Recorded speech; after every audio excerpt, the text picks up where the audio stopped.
So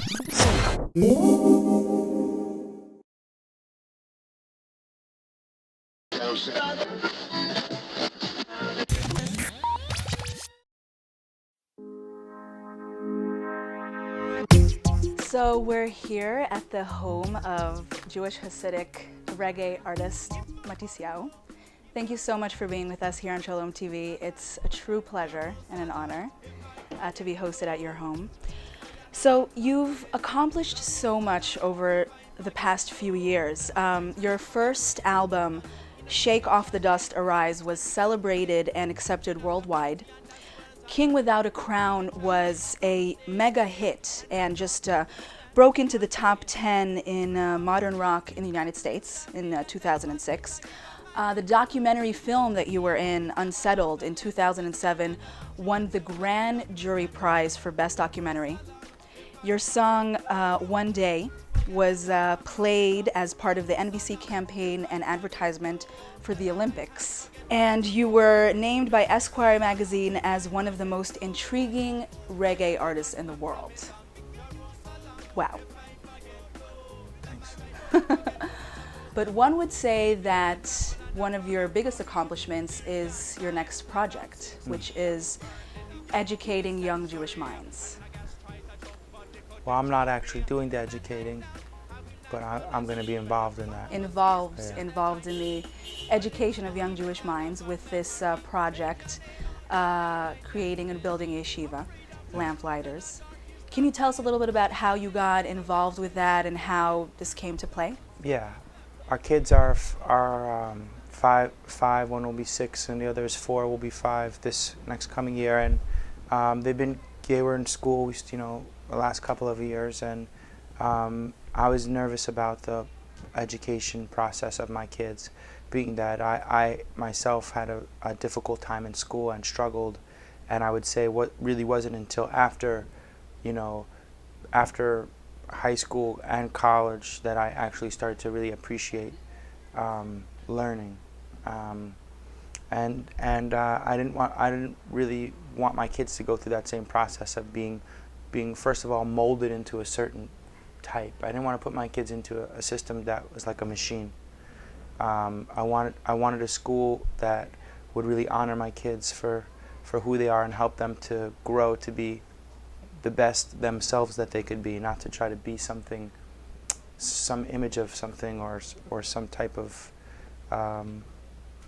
some type of whatever that somebody else had in mind, So I was nervous about the whole situation and where to send my kids to school and what to do, and I really wanted a combination of things that I didn't really feel existed anywhere, and we met an amazing educator named Devor Kessler, and I really spoke with her about education, and I felt that this woman really is coming from the same place and really as I am, and really understands education and is an extremely talented person. And we asked her if she would start a yeshiva, and she said she would create an education.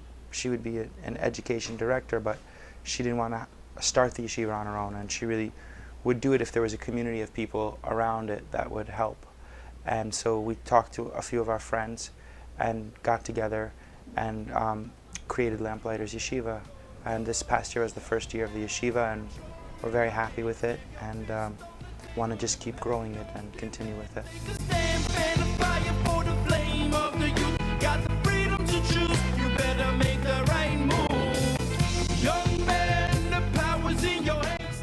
So from my understanding, the focus on this yeshiva is actually taking Torah studies and combining them with a lot of different elements like art, culture, science, Right. Things that are, I would say, very progressive, bringing it into the Jewish community. Mm-hmm. Can you tell a little bit about that? What kind of arts? Is it music? Sure. Well, classically within like the Jewish education system or Orthodox Jewish education system, there's a split between the secular studies and the religious studies. The religious studies are considered Kodesh, they're considered holy, and the secular studies are considered to be just sort of something that needs to be done. But I guess really what I do with my music and with my life is really try to mold and bring the two worlds together to show how Torah is within everything, you know, and Torah is within music. Torah is within. It's not just within the religious community, but it's in the world, and to try to really embrace the world, and that's the idea with the kids and the education, is to somehow to bring out the connection between everything, to show how it's all holistic and connected, interwoven together.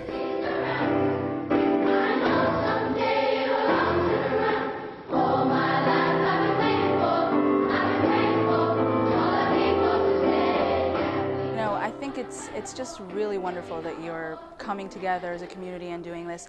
How is this idea being accepted in the community within, you know, Crown Heights and outside of the community? How are the reviews? How are people you know, accepting this idea that's a little progressive? I could tell you that I myself studied at the Yeshiva of Flatbush, and I have a very creative and artistic background, and I felt as a child that part was missing, that whole arts, culture, and what you're calling secular. Right. So how is it being accepted in the community, the idea? Well, we don't really know yet, because, you know, this is the first year and we're still a little bit under the radar, but definitely there's very established people in this community that have been a part of Crown Heights and the Chabad community for a long time, that have been very supportive of us, and we've gotten you know, a lot of brachas, we feel like, from the Rebbe and from you know, from a lot of people in the community to do what we're doing. So I would say it's pretty positive at this point, and like anything else, I'm sure there is, you know, people who are not so positive about it, but we don't really care about those people so much. Definitely. Would you say that your children, you have 3 children now, Baruch Hashem, and are they inclined in the arts? Are they involved? How do they feel about, you know, being around music and art? Creativity, you know, I think is pouring out of them, and pouring out of all kids, really. I think it's a natural thing, and it's just that it gets sort of squashed as you get older.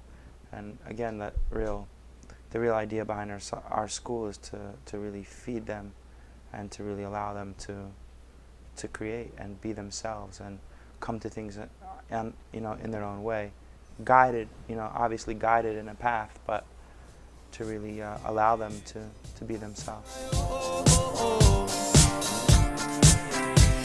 Just living in the miracle, candles on my vehicle, 8 nights, gonna shine invincible, no longer be divisible, born to the struggle, keep on moving through all this hustle, head up. When you go on tour, does your family sometimes come with you, or how is it for you? Is it difficult, you know, also bringing that Judaism and the religious views on tour when you're away from home?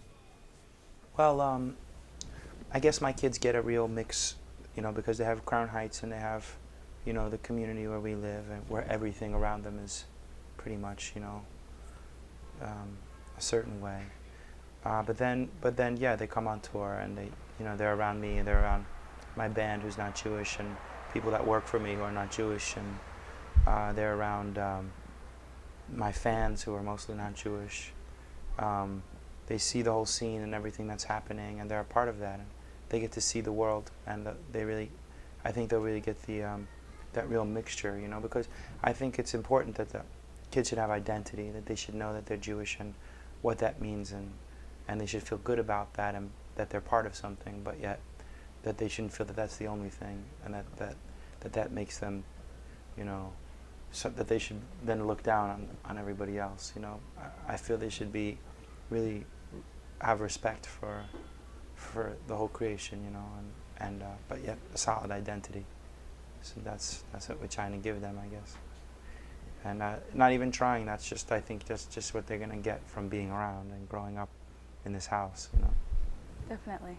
So you just came back from Israel, I heard, and that you had a recording session. You recorded a few different tracks and music with some Israeli artists. Yeah. Can you tell us a little bit about that? Yeah, I'm working on a new record right now, and it looks like it might be a double record. It's going to have 2 elements to it, and one element is with the band that I play with, the Dub Trio, which is going to be a band record, The name of that is going to be the Akeda. It's based mostly on the teachings of the Baal Shem Tov, and that record, me and my co-writer, mentor, sort of spiritual friend, we went together to Ukraine and sat by the grave of the Baal Shem Tov. We actually ended up, while we were there, a group of Hasidim came, and the only place where we could stay was in the house of a Ukrainian who was very nice, but whose father was a known murderer of the Jewish people. Wow. So it's a little bit darker. The record is a little bit darker, and like I said, one of the main themes is the Akeda, you know. And a lot of it is the teachings of the Baal Shem Tov, and it's very, I think it has a lot of depth to it. And so that's one record. And then the other record that I'm working on is with a producer named Kojak, who is really a pop guy. He does like, you know, Kesha and Flo Rida. He does a lot of like top 40 music, and me and him are making just celebratory songs, you know. It's just really feel-good music and happy and upbeat dance music, basically. But with, obviously, with the spiritual themes and meaningful thing.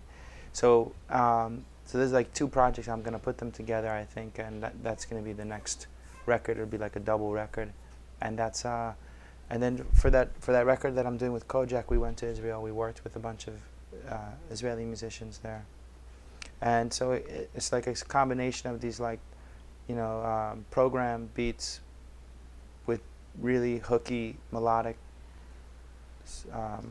upbeat music, but with these organic Middle Eastern instruments that give it like a little bit of a more texture and a little bit of a darker feel and more depth.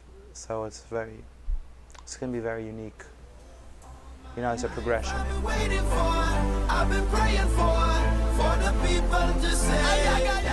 Would it be correct to say that you sort of started out in reggae with reggae elements and sort of progressed into rock, and maybe now you're talking about pop? Well, it's always progressions, and it's always elements of different things. My music, you know, Shake Off the Dust was a pretty straightforward reggae record, but my live record, Live at Stubbs, and Youth and Light have all been fusion records, you know, and they bring elements of reggae. I would say my last record, Light, probably had the least element of reggae in it. But this record, especially the Akeda record, will have definitely some heavy, like, reggae elements to it. It'll be a return to a certain, it'll have a certain element of reggae to it. But again, it's all the music is a fusion. It's always like, I'm always taking from different places, and being someone who doesn't listen to one style of music, you know, I really bring a lot of different styles together, and this is just an evolution of that. Yeah.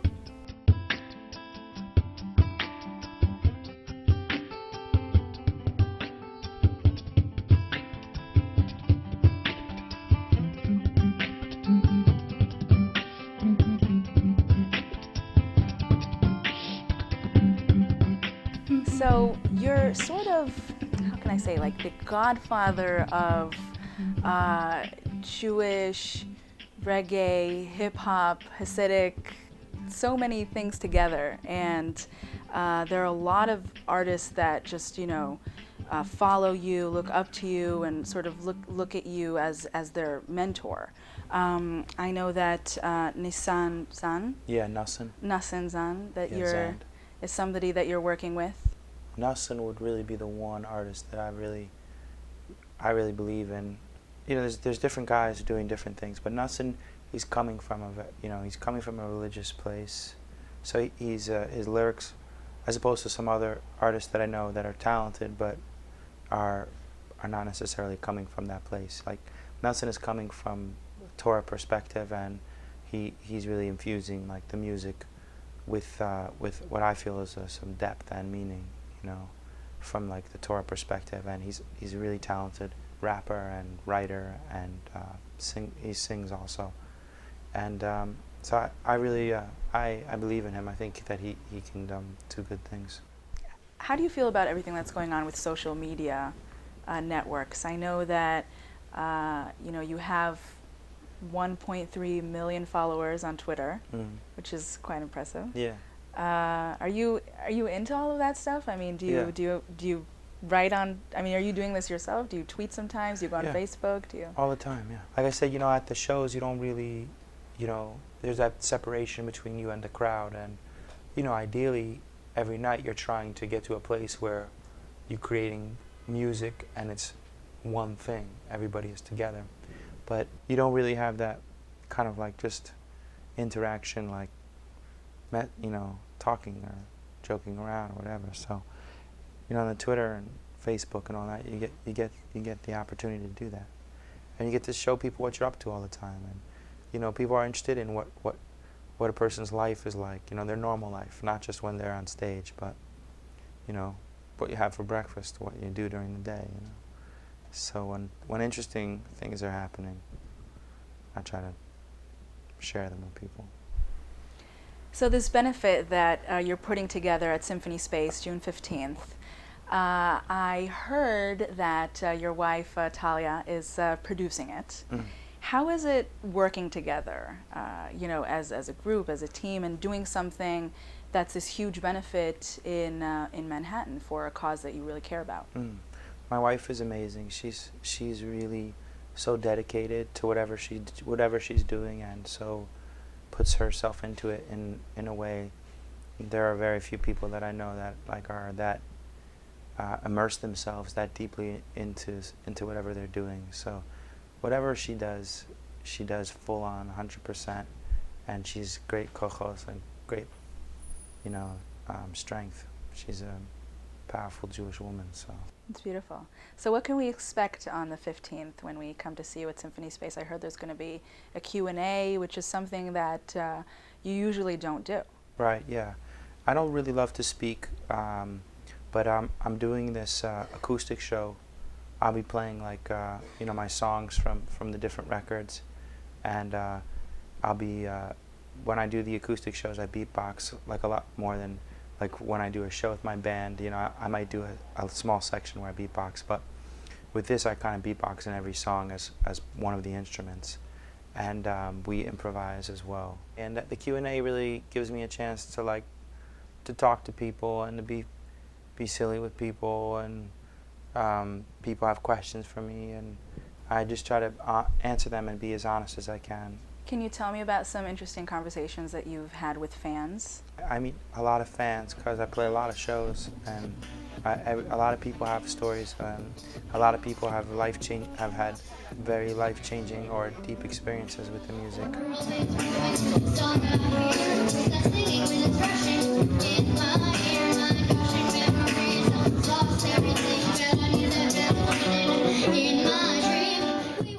Elijah is a boy that I met. I daven in the shul in 770 here, so it's a real community here. No one's afraid or shy to come over to me and ask me to do this thing or that thing or whatever. So there was a guy who's trying to schlep me over and over. There's a kid, his name is Elijah, and he really likes your music. He has cancer, and could you meet with him? And I kept kind of brushing the guy off because I get asked to do a lot of stuff, and I have to be careful with my time and all that. So finally I agreed to meet him, and I met the boy, and I kind of fell in love with the kid right away. And he was just very angelic. He's very angelic eyes, big eyes, and very pure, and beautiful voice, and knew all my lyrics. And he lost his father when he was a boy to the same disease, rare type of cancer.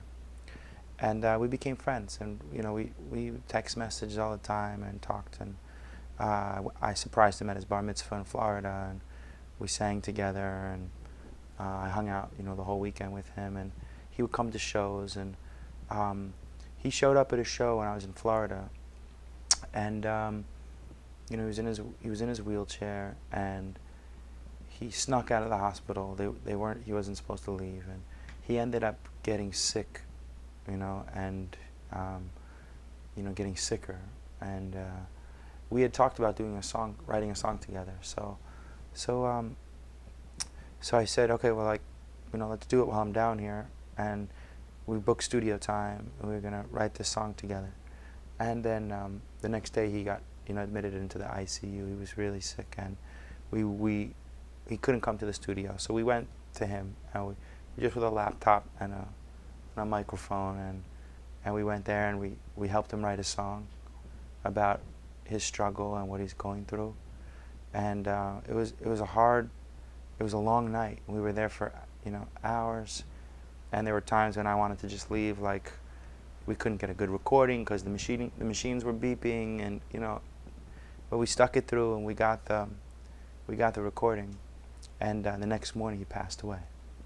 And then we finished up the next day the recording, me and my friend, and it's called Elijah's Song. I think it's a really beautiful song, and we're going to be releasing it on the website and on iTunes, and people can give, all the proceeds will go to the family, to his mother. She's got other children, and people will be able to donate to the, I believe it's Chai Lifeline, or one of the groups that sort of helped me come together with him. So. That's a beautiful story. Yeah. Do you feel that there's a special connection with the audience because, most of the audience that you perform to, I'm guessing, is Jewish or connected to Judaism? That's not the case at all. Like when I play my benefit show on the Upper West Side, most of the crowd will be Jewish. But when I play in New Orleans or Guam or Hawaii or Poland or wherever I am, most of the crowd, I would say, is not Jewish. And do you feel that there's an extra connection because of the things that you're talking about hope and believing and faith and? Yeah, I mean, I think that a lot of the people, not all of the people, but a lot of the people who come to my shows are spiritually minded people or seekers, who are looking for something, and I feel blessed to be able to make music that helps people, So I know that you worked with a few different labels before, and I heard that there might be a possibility that you're sort of creating your own label. You're in a place right now where you're sort of free to experiment with different things, collaborate with different people. Can you tell us about that?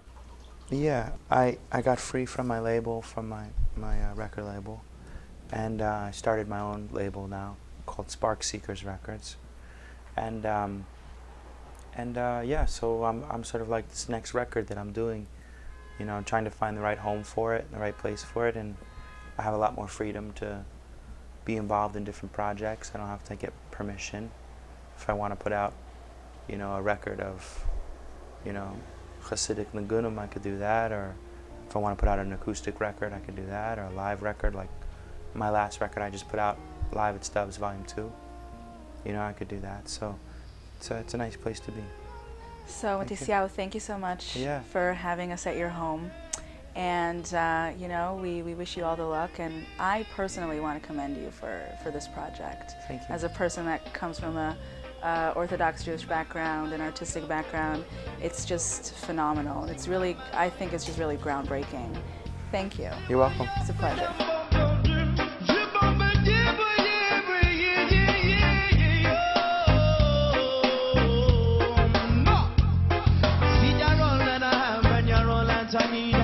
Every day I pray to get to know you. Please wanna be close to you. Yes, I'm so hungry. You're like water for my soul when it gets thirsty.